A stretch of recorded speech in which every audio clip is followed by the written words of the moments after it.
mendengar aspirasi dari berbagai pihak, dari serikat pekerja, serikat buruh, dari para pengusaha, dan kita juga melakukan kajian akademik,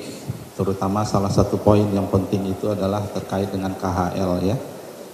bagaimana menghitung, mengestimasi kebutuhan hidup layak, dan alhamdulillah tahun ini kita sudah keluar dengan sebuah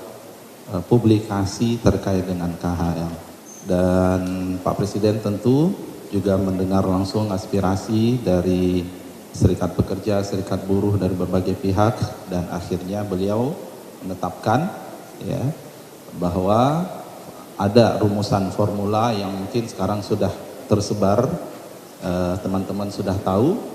dan itu yang kemudian menjadi acuan dalam PP pengupahan tersebut. Pada PP tersebut juga mencantumkan terkait dengan upah minimum sektoral, ya baik provinsi, kota, kabupaten. Ada kewajiban gubernur untuk menetapkan upah minimum provinsi dan upah minimum sektoral provinsi, dan bagaimana gubernur dapat menetapkan upah minimum kota kabupaten dan upah minimum sektoral kota kabupaten.